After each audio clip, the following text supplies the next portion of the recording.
Hello everyone, welcome to my channel. నేను మీ రమ్య. ఈరోజు నేను మీకు ఈ వ్లాగ్లో శ్రీ లక్ష్మీ నరసింహస్వామి ఆలయం చూపించబోతున్నాను. ఇక్కడ ప్రత్యేకత ఏంటంటే ఇక్కడ లక్ష్మీ నరసింహస్వామి స్వయంగా రాతి బండకి వెలిశారనమాట. అలాగే మానవ రూపం వల్లే ఒళ్ళంతా రోమాలతోటి ముట్టుకుంటే మెత్తగా తగులుతుంది. ఈ దేవాలయం అడ్రస్ వచ్చేసి ములుగు జిల్లా మల్లూరు గ్రామంలో ఉంటుంది. చాలా ఫేమస్ టెంపుల్ అనమాట. ఇక్కడికి వెళ్ళి కోరుకున్న కోరికలు నెరవేరుతాయని ఇప్పటివరకు దర్శనం చేసుకున్న వాళ్ళందరూ చెప్తూ ఉంటారు. ప్రతి ఒక్కరు ఒక్కసారైనా ఈ టెంపుల్కి వెళ్ళి దర్శనం చేసుకోవాలి. అసలు ఇక్కడ స్టోరీ ఏంటంటే పూర్వం 2వ శతాబ్దం అంటే శాతవాహన శకం దిలీపకర్ణ మహారాజు అనే రాజుకి నరసింహస్వామి కలలో కనిపించి నేను పలానా ప్లేస్లో వెలిశాను, నాకు పూజలు జరిపించు అని చెప్పారంట.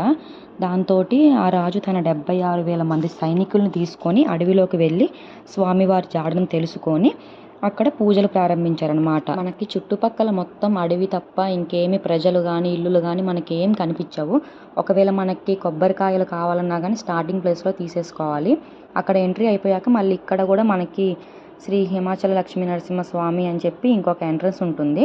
సో దాని నుంచి మనం కొంచెం దూరం వెళ్ళాలన్నమాట. చుట్టూరు మొత్తం చెట్లు అడవులే ఉంటుంది, మనకి ఇంకేం కనిపించవు.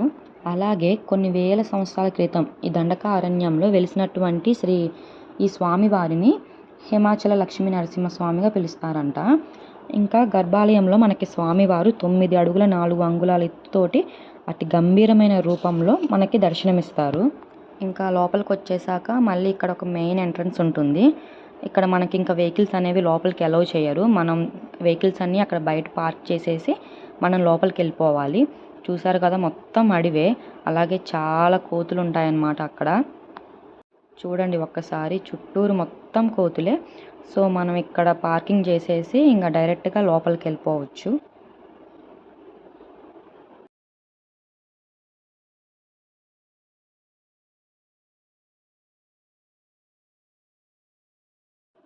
చుట్టుపక్కల చాలా ప్రశాంతంగా ఉంటుందన్నమాట. సో ఇక్కడ నుంచి మనకు కనీసం ఒక 20-25 స్టెప్స్ ఉంటాయి. మనం ఎక్కి పైకి వెళ్ళాలి. చుట్టూరు మొత్తం అడివే. అక్కడక్కడ లక్ష్మీ నరసింహస్వామి విగ్రహాలు మనకి కనిపిస్తాయి అన్నమాట. చుట్టూరు చూశారు కదా, మొత్తం అడవి చెట్లతోటే ఉంటుంది. అలాగే ఇక్కడ ఇంకోటి ఇంపార్టెంట్ ఏంటంటే మనకి ఇక్కడ స్వామివారి నాభి ప్రాంతం నుంచి నిత్యం ఒక ద్రవం కారుతూ ఉంటుంది.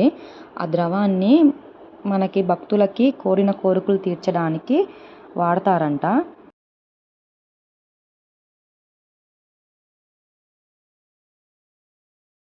ఒక్కసారి మీరు కూడా లక్ష్మీ నరసింహస్వామి రూపాన్ని చూడండి, ఎంత బాగుందో.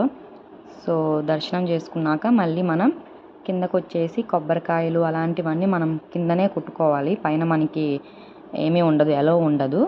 సో చుట్టూరు మొత్తం చాలా కోతులు ఉంటాయి, చాలా జాగ్రత్తగా ఉండాలి మనం వెళ్ళినప్పుడు. ఇక్కడ మొత్తం బయట అనమాట. సో మేము కొబ్బరికాయ కొట్టేశాము. సో మీకు ఈ వ్లాగ్ నచ్చిందని నేను అనుకుంటున్నాను. మీకు ఈ వ్లాగ్ నచ్చితే ప్లీజ్ లైక్, షేర్, కామెంట్ చేయండి. ఇంకా చాలా వ్లాగ్స్తో మీ ముందుకు వస్తాను. అంతవరకు బాయ్.